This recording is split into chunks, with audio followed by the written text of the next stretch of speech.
Hey kids, this is Aaron from the podcast that wouldn't die, and Kevin and I use Zencastr. You think you're better than us, that you're using something else? You're wrong. Zencastr's the place to be. Who are you to deny it? It's now super easy to record a podcast with Zencastr. Log in using your browser and start recording a high-quality podcast right away. Record studio-quality sound and up to 4K video with your guests. Go to zencastr.com/pricing and use our code DIEHARD and you'll get 30% off your first month of any Zencastr paid plan. We want you to have the same experiences we do for all our podcasting and content needs. It's time for you to share your story. Only a fool would give up a chance for a 30% discount.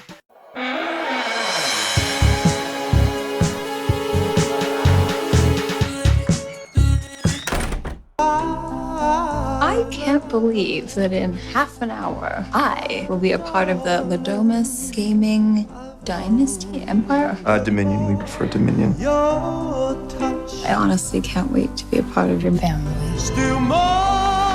There's just one more thing. And then you are officially part of the family. So, at midnight, you have to play a game. Why It's just something we do when someone new joins the family. a game? What game? Welcome to the latest episode of the podcast that wouldn't die. I'm your host, Kevin. With me, as always, is Aaron. Hey. This week, we're discussing the new horror classic, Ready or Not, starring Samara Weaving. Not from The Ring, I've been told. It's a different Samara. Andy McDowell, Adam Brody, and a number of other people that you may recognize from various things. Each week on the podcast that wouldn't die, we discuss guilty pleasures and forgotten classics of the horror and sci-fi genres with a comedic twist. Aaron, how you doing? What's the latest? It is like a fucking hot swamp over here. I don't know what's going on. I've been wearing parkas to work in the classroom, and then Yeah. I woke up one day and it was 90 degrees. That's a goddamn shit show. What the hell? And now they've decided to switch over all our units to air conditioning. So now the jackets are back on. And people are like, it's 90 degrees, ma'am. I said, it's the residual frozenness from my classroom. I can literally sit outside in 100-degree weather for at least 20 minutes before I notice it's hot. I need to get the blood flowing into my extremities. No, it's a whole thing. And in Long Beach, it's like you wear a coat in the morning and then you're like, I gotta strip down to like basically a tank top in the afternoon. So you're just wearing a wife beater in class? I have a big fur coat underneath just a filthy wife beater, like Dennis Franz or somebody. I like that it's a fur coat and a wife beater. 100%. It's kind of the look. So you're Macklemore. I'm gonna pop some tags. We got $20 in my pocket. You're Macklemore. I got you. That's what I was going for. Sweet Jesus. I apropos of nothing, I watched a movie last night that we were not reviewing because I heard about it and it sounded kind of fun. It was called Velocipaster. Okay. And it was a horrible piece of shit. Velociraptor who talks about Jesus? Close. It is a pastor, a priest, who gets some kind of a weird dinosaur tooth that turns him into a velociraptor, and he fights crime. That sounds so terrible. It was freaking... Well, it's one of those, we're trying to make it so bad it's good. Like, that's what the goal is, which never freaking works. When you try to do it, has to happen naturally. You should have tried to play it serious. Then it would have been funny. You can't make this shit. No, you can't. You have to do it all sincerely. And then the magic either happens or it doesn't. But it was lousy. I mean, the good thing about it is it was 71 minutes. So nice. I was... But even that seemed interminable. I was on my phone halfway through. That seemed like 65 minutes too long. You're telling me. It's like a funny, amusing thought that drifts through your head, and then you're like, well, that'll never work, and then you move on with your life. You don't make a movie about it. Right. So. Or get someone to give you $2 million. I have this passing idea. Can I have $2 million? Why, sure. If people just passing out a couple million, it's like, here I am, right? Here's my hand. Pass the Dutchie on the left-hand side. Can you give us your 30-second synopsis of Ready or Not, Aaron? Oh, I mean, this chick is marrying this dude who's rich, and oh, surprise! And I assume this is going on at the Bezos and the Gates house. At midnight, you have to play this game. And it could be old maids, or it could be you hide while we hunt you. Guess what? Your boyfriend didn't tell you anything because he's a fucking pussy, and you just need to fucking kill everybody. Yay! She wins. Spoiler alert. You don't seem very enthusiastic about this movie, I'm being honest. At first, I was like, "Oh," and then it just seemed very kind of like I've seen this before. I've seen this shit before. They're trying to do like a black comedy, but it's not black enough, and it's not comedic enough. It's kind of like you knew. I mean, it was pretty predictable. You knew the boyfriend was not going to be the stand-up guy after all. You knew what was going to happen. Fair. Had you ever heard of this movie before? No. Who the hell told you to watch this? No, I had seen ads for this a couple years back, and it seemed I'm always down for a horror comedy. I'm always down. It seemed like it was going to be fun, kind of fun and wacky, and then it just kind of got a little boring. Well, what's funny to me is watching it. I thought she was Margot Robbie when I first saw. Oh, she's Fargo. She's faux Margot. She is. She actually, it's a thing. They're basically the same age. They're both Australian. They're both blonde. Yeah. But it's like, take Margot Robbie. Margot Robbie. Do you know who Hugo Weaving is? Is that even a name? That sounds like something someone does. Or maybe a manor in some kind of countryside village in England. Okay. Hugo Weaving is an Australian actor who first rose to prominence in Priscilla, Queen of the Desert. Oh, I know exactly who it is. Oh, really? I thought it was a bizarre job that people have in Bulgaria or something. Oh, I know exactly. You should have just said Priscilla, Queen of the Desert, because I've seen that movie about he's 50 done times. other things since then. He was in the Matrix movies as Agent Smith. Yes. He was in the Lord of the Rings movie as Elrond. Elrond Hubbard. Elrond Hubbard. And he's done other things. But that's her uncle. Her uncle is Hugo Weaving. Okay. So take Margot Robbie and then add just a dollop of Hugo Weaving's face in there, and that's what she is. So it's kind of. She was very attractive, cute, spunky. She's totally a Groupon Margot Robbie. She's. I wanted Margot Robbie. I can't afford Margot Robbie, but I do have this Groupon. Not to say she's not attractive or doing a good job, but she's a clone. She's right. She is 15% less attractive than Margot Robbie, but still very attractive. She's good in this. She's was great. Fun. She had the right kind of attitude working on this. Kicking ass, taking names. Kicking ass, taking names. I had wanted to see this for a while. But honestly, it's not funny enough to be considered a comedy. Now, that doesn't mean, make no mistake. It's not that the jokes aren't landing. When there were jokes, I often chuckled. But it seemed like there weren't enough jokes in this. You know what I mean? What are your thoughts? I mean, at first I was like, where would you hide? I was like, that kid's missing. The nanny walked out. I would have just crawled under one of the kids' beds. Right? Well, that's okay. Let's just How about the room where they shot the lady? Why didn't you stay there? There's no way they would have searched that entire house if you had just stayed put. It is a freakishly huge country manor estate, essentially. It is like Downton Abbey or some shit. It is like a castle. So you're right. With 1,000 secret doors. find some little spot and shut the hell up. You're fine. You're fine. We should set the stage a little bit. She was raised in foster care and doesn't really have a family. So she But falls in they were love with this very nice. It wasn't right. like she was raised in poverty, they loved her, she was raised in foster care, but it wasn't like Yeah, but they were bad to her, but she still wants a family, of course. she wants a family. And the guy, her fiance, for the longest time had basically forsaken his family. He knew they were effed up. And he's like, you know what?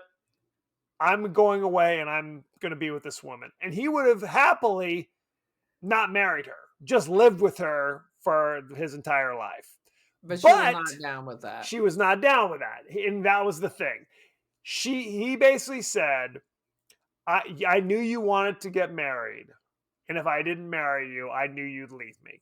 So that's why I went along with this. Because that's the first hurdle. In retrospect, it's her fault. First of all, that means it's her fault. Well, and she kind of says that and kind of punches him like, oh, so it's my fault that all this is going down. Because that's the thing. If he married her, because it's all revealed later in the movie, basically, which it's bizarre, this family is like multi-billionaires, clearly, because they're the Parker brothers. They're or Hasbro or whatever. When they said gaming, I thought they meant like Vegas style gaming. Board game. It was more like, Parker Brothers. Or something. It was Parker Brothers and Milton Bradley. Yeah. Which, as we all know, were multi-billionaires. Yes. Clearly. At one point. I don't think they were ever multi-billionaires. Let's be honest. Well, the conglomerate owns them all now. So. They were doing fine. I'm sure they were well off. They invested well. So, but that's the thing. The real reason why they were so wealthy is because 150 years ago, 200 years ago, whatever it was, the great-great-grandfather essentially sold his soul to the devil. And, as part of the deal, whenever somebody joins the family, so whenever somebody gets married, they got to play this game. And it's kind of like there's a crazy little box. It's like a Russian roulette. 100%. And a game pops out. And like you said, it could be chess, it could be Old Maid, but every once in a while, they don't really say this, but they said like it happened once 17 years ago, or it happened once 30 years ago, whatever it was.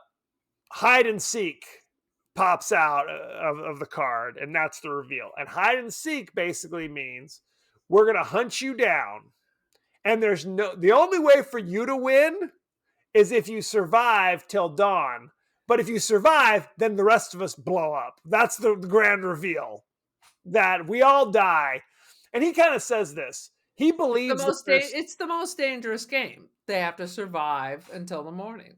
But that's the thing. They have to kill her. There's no way around it. They have to murder her because the rules say that or they'll all die. The same thing with her fiance. He's like, if I marry you, I can't just elope.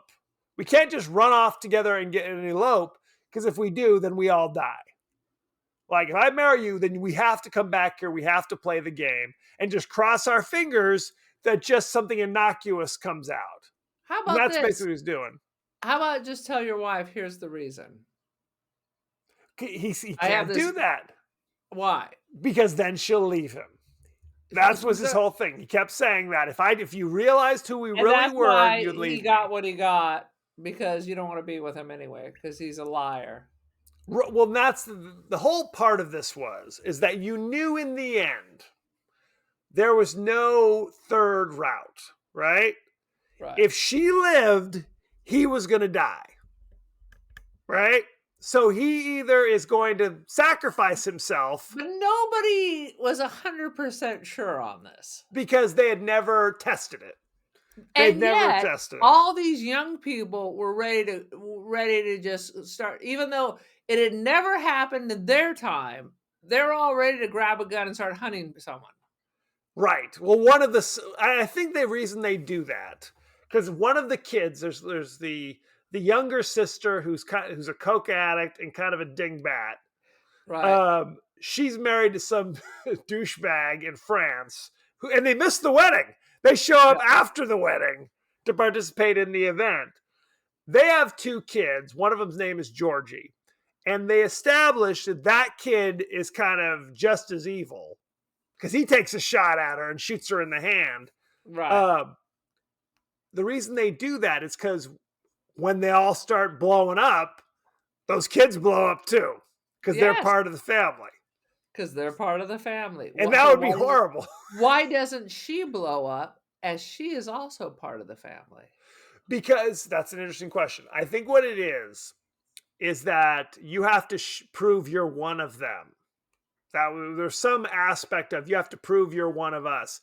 And I think by surviving and kind of defeating them, she proved that she was better than them, that she wasn't one of them. That's how I took it. Now they don't say that.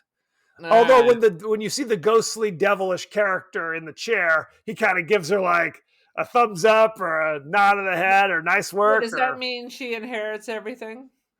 Right? Doesn't it seem like that? Because by the end, she's smoking mom's cigarettes. She's part of it. She's the next generation. But does that mean she didn't agree to this curse, right? So is the curse over? Okay, who agrees to the curse? She's just part of the curse. Oh, well, I don't know, because there are people who married into it. She married into it. I'll tell you what. This is the thing about it, and this is kind of this goes along with what you were saying. Like people who had not been alive the last time they hunted a person were all in on it. They're like, okay. They kind of felt bad about it when she pulled the card, like hide and seek. They all kind of go, well, that's a bummer. But they all were like, let's do this. Like it lickety split. Why would you even believe it? You know what I mean? They're like, I had to play old maid. I had to play chess. Right. Why would you? And that's the question. When they pulled the card, when they got married, and it was chess, and everyone went, whew, and they played chess and it was over, did they then go, by the way, if you would have pulled hide and seek, we would have murdered you. Yeah. And if in the future your husband didn't tell you anything about it. Correct. And now your children are cursed too. And your children just inherit the curse. And if somebody else joins the family, we'll all have to murder that person conceivably. So get on board. I'm reading the end of the movie. As soon as she pulled out mom's cigarettes and lit the cigarette, she's cursed. But she didn't blow up. No, she's the next generation. She wins. She's the head of the family. You think that's what it is? Lineage. No. But she can choose, unless her brain's all effed up, she can choose to just never marry anybody, and that's the end of it. Just never marry in, and that's the end of it. Never have children. Never have children. I mean, why do you want children that are sworn to the devil? Fair. Unless she's into it now. Well, because that's the thing. It's like there's a brother who married into the family, and there's a sister-in-law who married into the family. And they're both kind of portrayed as being kind of horrible people. Right. Well, and horrible people marry horrible people. Right. That's a love connection then. Well, and Adam Brody plays the older brother of the fiance, who's an alcoholic, they established, is always trying to hit on her, allegedly. Right. But he's revealed to be the one character with a soul, essentially. He quenches it because he goes back and forth. He sets her up. He frees her. He sets her up. He frees her. So he's at least conflicted. Her husband is not so conflicted. Well, he is helping her. The fiance is actively trying to help her. He's smashing the control boards. He's trying to open up the doors. He's doing all sorts of stuff. At first, until he hears everyone talk about how he really is going to be the next head of the family. He's in earshot of all of that. And then things change. I don't think so. I think it changes when he walks in and sees his brother is dead, who is the brother that he has the connection with. Right. He's dead. So why are you saving the rest of these people? And he sees that the mom is dead, that his mom's been killed.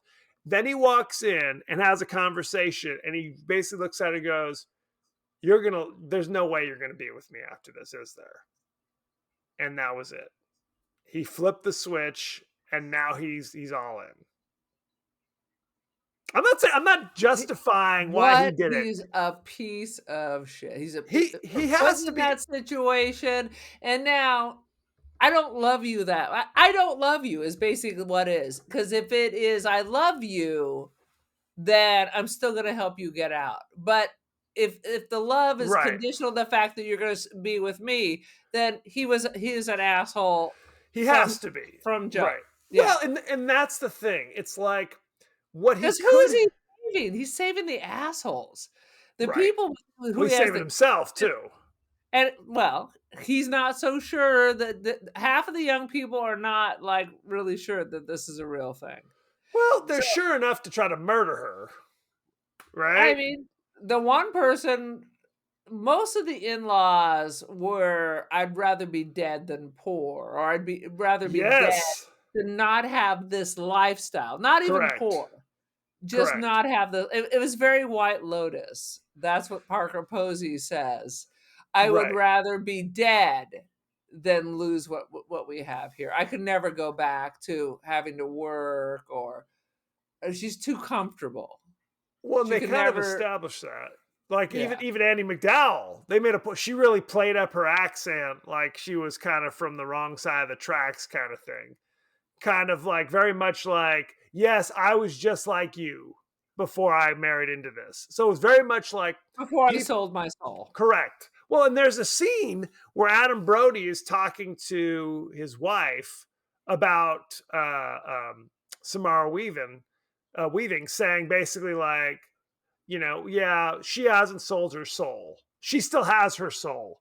That's why you don't like her, or something along those lines. That's why she's different than us. She still has her soul, which just seemed like a throwaway line. And then, of course, it's revealed, she is the only one who still has her soul, literally. Let's think back. There was a conversation that her husband is the only person alive that has seen the little devil until the wife. That's true. Off. That's how we know she's done for. Okay, maybe so. No, not maybe so. Case closed. Meeting adjourned. Your Honor. Meeting adjourned. Mistrial. So the first time we see, like, I guess it's kind of those black comedy elements is the fact that they're French maids or whatever they are keep getting killed on accident. Right? They shoot the first, which we got to go back. This is insane. They put the grandkids to bed, and they have Chloe or whatever her name is reading them a bedtime story. And she falls asleep and wakes up, and one of the kids has gotten out of bed and has gone into the house. That is insane. Why are those doors not freaking locked? Right? You're going to let these kids walk out into potentially a war zone with bullets flying and crossbow bolts? Why did you bring your kids, motherfucker? Right. Leave those kids at home. Maybe you have to, because we see in the flashbacks that her husband is there when an uncle gets killed. Right. Well, because that's the movie starts out with back in the 80s or whatever it is. This kind of thing had happened before, where it's like, here's the dude in the tuxedo with like an arrow sticking out of him, bumps into one of the kids and says, help me, or something along those lines. And the kid gives him up. He's here. And the reveal is the crazy old aunt with the weird flat top or whatever it is. Yeah. She was the one whose husband was murdered back then, and now she's just evil. She just has like an evil like expression every time they show her, growling, and it was very bizarre. I thought it was going to be a reverse reveal of the family. I thought it was going to be a reverse reveal where she was kind of grouchy because she wasn't down for this. No, but it wasn't that way at all. She's saying she wished she'd been the one who killed her husband. Yes, she said she should have been. She should have the love done of her life. Right. 100%. Yeah. You're There's double some dipping the Satan there. right. There's other interesting moments where Samara Weaving escapes and she beats up the butler, the chef, whatever the hell he is, He's takes his immortal. car. What? She's strangling him, and he's clearly Yes! saying, like, that's bullshit. You can't do that. Was added later. She steals the car and she's talking to OnStar Yeah. and is like, call the cops, call the cops. Oh, sorry. Your car has been reported stolen. I'm going to have to shut off the engine. And he's like, is there anything else I can do for you? Yeah, you can go fuck yourself. Like And he's like, okay, well, the cops all will be right, there in a minute. lady. All right, Thanks man. a lot. There, overall, I thought it was kind of a I don't want to say pleasant because that's not at all what it was, but it was mildly enjoyable. I'm not going to say it was wildly enjoyable. I thought it was mildly enjoyable. What are your thoughts? Well, I thought it started off with some promise. Yeah. Like it was going to be kind of wacky and like, oh, okay. And then I just got bored. Fair enough. My daughter Lucy watched the entire movie. Oh my God. Boom. Because you tied her to the chair. Tied her to a chair. And No, what was the review? She liked it. Okay, well She then liked there's it. something wrong. No. Look, There's something terribly wrong with your daughter. this is a feminist movie because the main character's female and she's kicking ass. How about them apples? How about half the people trying to kill her are also women? Okay, so they Just that because cancels a out. woman is in the movie, does that make it a feminist movie? She is the hero. She does not need any help from anybody else. She handles her biz. Her soul belongs to Satan. Is that According mean she's to the hero? you, her soul belongs That's to Satan. facts. That's That's That's facts. So I Spit on Your Grave, feminist movie. I mean, Well, come on. she does. Half the women were trying to kill her. Well, maybe that's the ultimate form of feminism when the villains can 30 also years be women. before, they were killing the husband. Yes. Was that a manamist movie? It was a manamist movie. Yes. That's not a word, but that's what it is. What is the masculine form of feminist? There isn't one. Oh, there is on the dark web somewhere. I'm sure there is. There's certain Oathkeeper websites you could find some definitions. Let's Where go behind. do all your incel friends post? Ask them. I will. What is it? Does Parlay still exist? Parlay. Let's check it out. Shall we go behind the scenes? Yeah, you might as well. We talked this shit to death. We're gonna be We done. might This as is well. gonna be like a 15-minute webisode. There might be. Who's to say? Let's see. 17 different versions of Grace's wedding dress were created, depending on where she is in the evening. Like, My, that is interesting. I thought so. Samara Weaving had to be taught how to drive, or at least how to look like she's driving. So there you go. Another interesting point. Would you What shut the else hell we got? up? You got a whole sack full of them. Let's talk about why she was screaming like a goat by the end. After was she screaming fell like in a the goat. contaminated body pit in the goat farm. Rich people who have a barn full of goats, are Satanists. Well, okay. Why did they have a barn full of goats? For their satanic rituals. I think But they she's didn't supposed bring to a have goat sex with in the for goat. that. She was going to have sex with the goat. Would you shut the hell? There's no goat sex in this movie. I swear that's what the old man said. That's why she was strapped to that table and all spread legs. They just stabbed her. Okay. Anyway. They missed. Sweet Jesus. Why do they have a goat and then a giant body pit? I mean, that doesn't seem like it's hygienic, nor does it seem like a good way to dispose of bodies. Just have an open hole full of body. I mean, Uncle Fester's in there. He still had some meat on him. He still had some meat. And then she's climbing out of the pit and there's a nail sticking up. And she has a hole in her hand where the kid shot her. And she has to jam that nail through the hole in her hand to pull Dude. herself out of the pit. Good stuff. She got shot in the head between dipping it in Glopus dead body soup, then the tetanus. She was going to die. She had to give her soul to Satan because she was going to die anyway. They were going to have to take off that arm at like the shoulder because infection was running rapid. They only had 5 candelabras, so they had to keep moving them around to populate rooms and hallways where needed. How about that? How about that? They submitted nearly 200 fictional board game names, but only 8 or so were cleared by the legal department. There you go. Don't touch my eye. What were some of them? It was Don't Touch My Eye. That's a popular game. Whose finger is that? Those aren't pillows. Those aren't pillows. The Pepperbox revolver wielded by Amelie has been a version of the gun weapon in the North American edition of the game Clue since 1972. How about that? I thought it was a blunderbuss or something. That's a different one.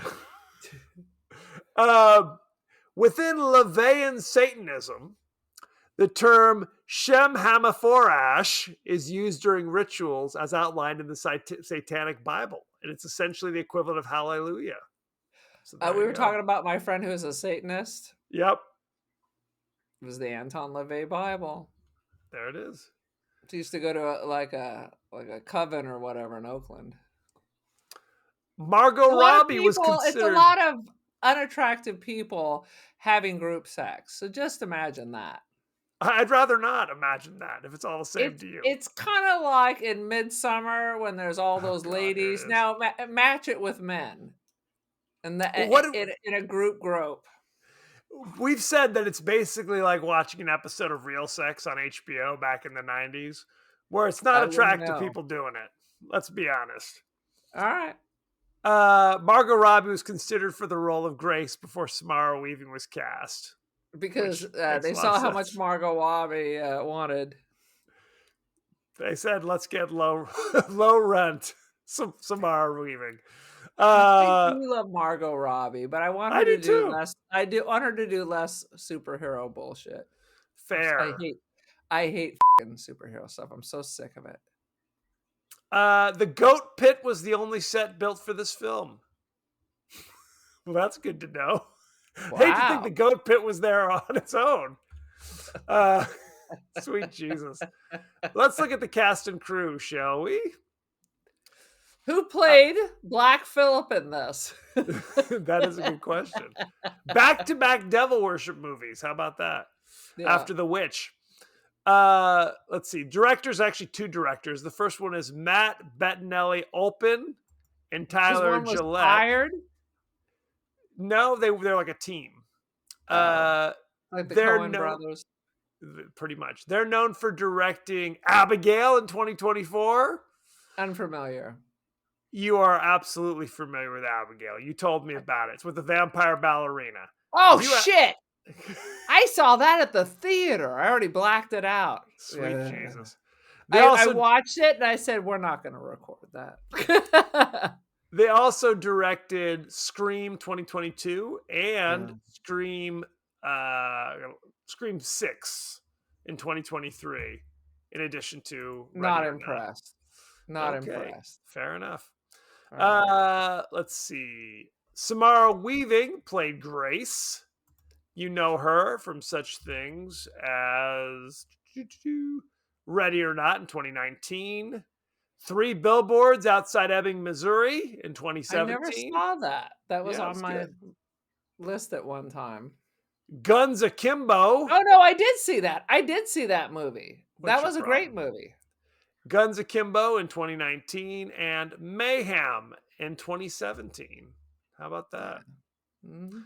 What else? I know they played. They were in Bill and Ted Face the Music, which was the recent sequel, where she played one of their daughters. So there you go. Adam Brody played Daniel, the drunken. I always brother-in-law. liked Adam Brody. He was great. in Gilmore Girls. He was Lane's boyfriend, and he, of course, was in Jennifer's Body. He was great in I Jennifer's always Body. thought he was solid, but he's really not breaking through. Becky and I just saw him on something on Netflix. He was on a TV series with I can't remember her name. I'm having these senior moments. It was where he's a rabbi and she is a non-Jewish person, and their struggles in their Vampire relationship. hunting. There's No. a rabbi, a vampire hunter. Can they make it work? No, has nothing to do with that. He was in 92 episodes of The OC from 2003 to 2007, playing Seth Never Cohen. saw it. Never saw it. Well, I always tell people, no one called it The OC until the show came out called The OC. Which is weird because, Yes. Los Angeles is by there. You would think they know what things are called. Correct. It was just called OC. We're going to OC, not The OC. Anyway, now it is The OC. Thank you very much. Bastards. Ready or Not in 2019, Mr. and Mrs. Smith in 2005, In the Land of Women in 2007. Oh, the series was called Nobody Wants This. Came out last year, 10 episodes on Netflix, starring Kristen Bell. That was the actress that he was opposite, and we enjoyed it. All right. Let's see. Who are the other cast members? He has aged well, I will say. He really doesn't look like he's aged much since Gilmore Girls. He looks great. He's a handsome devil. Henry Czerny played Tony, the father, who has been in a ton of stuff. He was in Mission Impossible in 1996, Clear and Present Danger opposite Harrison Ford in 1994, The Pink Panther in 2006, and Ready or Not in 2019. Let's see. And we've got, of course, Andie MacDowell's in this one. She plays Becky. You know her from such Four things. Weddings and a Funeral. Four Weddings and a Funeral in 1994. Groundhog Day in 1993. She's Sex, really Lies, not a and good Videotape. actress, but she was very attractive in her youth. It's funny. She's actually not bad now, but she was cast back in, I believe it was 84, in The Legend of Greystoke, opposite Christopher Lambert. It was the Tarzan movie. Mm-hmm. And her acting was so lousy, they hired Glenn Close to be her voiceover. Yeah. You Back really in need to 84. limit her because she is attractive and she was fine in Four Weddings and a Funeral, but it's, you're not handing her Hamlet. She's costing it up, that's for sure. You're mean. 1984, Greystoke, The Legend of Tarzan. I'm telling it like it is. She was in St. Elmo's Fire. She was in Green Card. She's in a million things. Dude, I saw Green Card because I loved Gerard Depardieu. Gerard Depardieu. Depardieu. I used to watch all these French.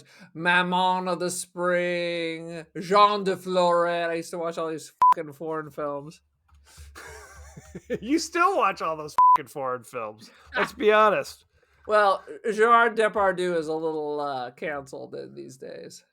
Oh, one thing canceled. One thing I didn't mention is that in the final scene of Ready or Not, where everyone's blowing up, it was her idea to start laughing because she felt like that was how her character would feel about winning, essentially. So the director's like, "Sure." So she's laughing all through the explosions of the But gore she and sounds like viscera. a fucking goat. So I thought that was another tip. She was like, hey. She did not sound like oh a my goat. fucking God, Kevin, go watch you. it. She was like, hey. She did snort, which I thought was cute. She did not Dude, sound like a goat. We had whole scenes with goats, and now she's goating it up. Yeah. She's Watch it goating it up.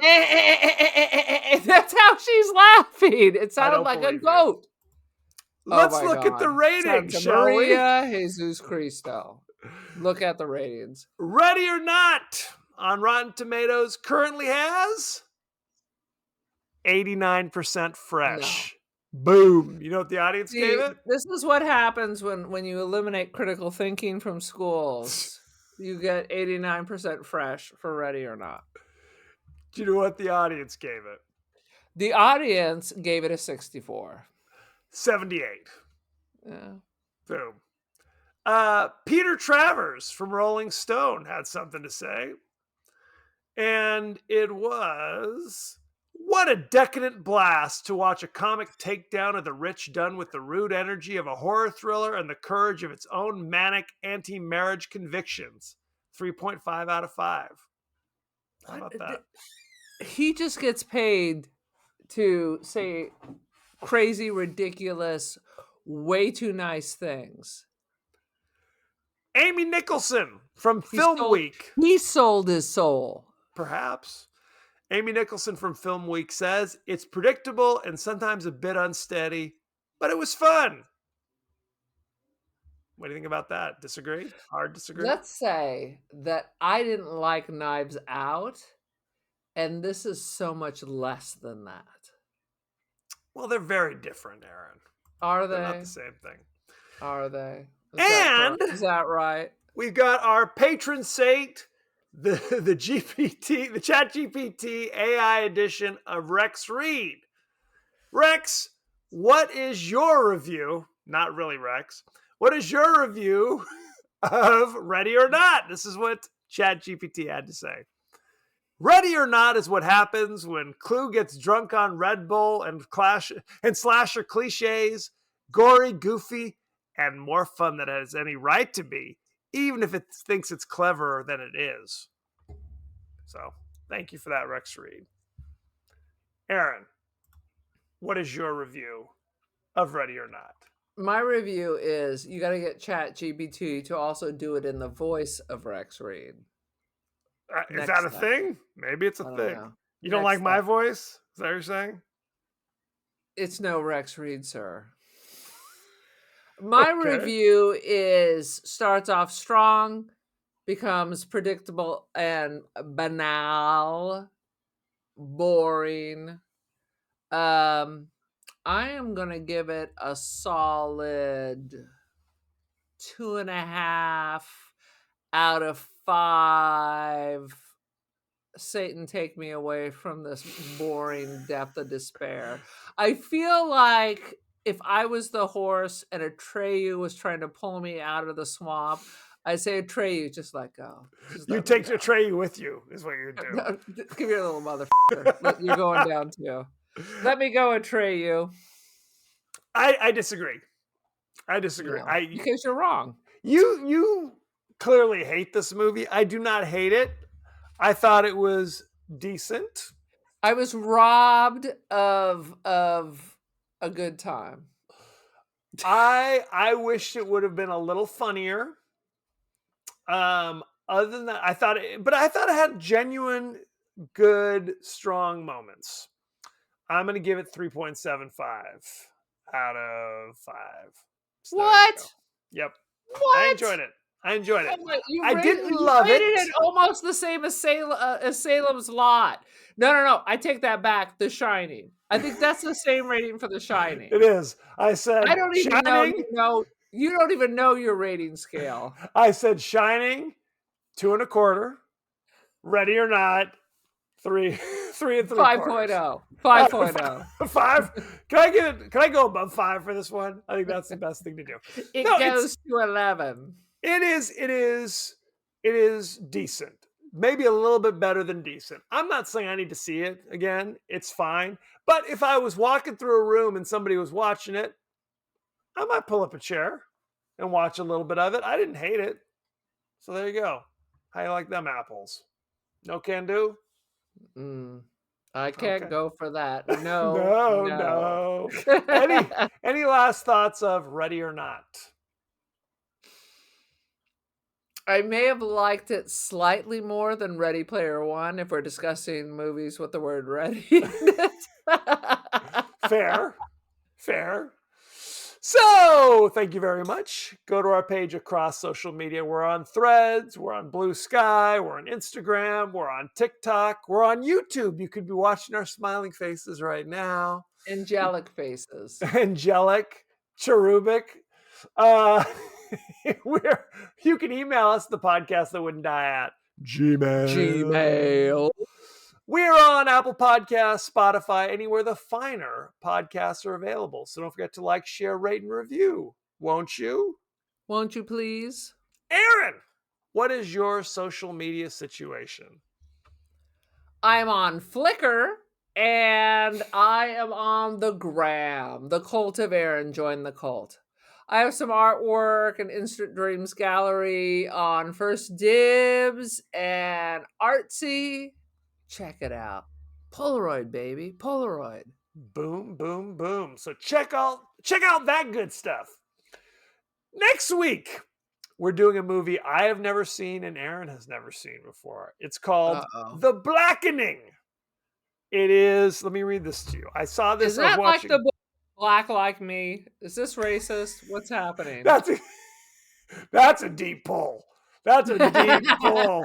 Sweet Jesus. No, I was watching on Shudder or AMC. There's a series called Horror's Greatest, and one of the movies they talked about was called The Blackening. Let me read this to you. 7 black friends go away for the weekend only to find themselves trapped in a cabin with a killer who has a vendetta. They must pit their street smarts and knowledge of horror movies against the murder to stay alive. It's a horror comedy. So there you go. All right. We'll give So it a we'll shot. see. We'll Is see. Kevin Hart in it? Now that's Is the most Idris Elba racist thing in you've it? ever said. Why does Kevin Hart have to be in this one? Because I love Kevin Hart. Fair Who's enough. in it? No one you know. How about that?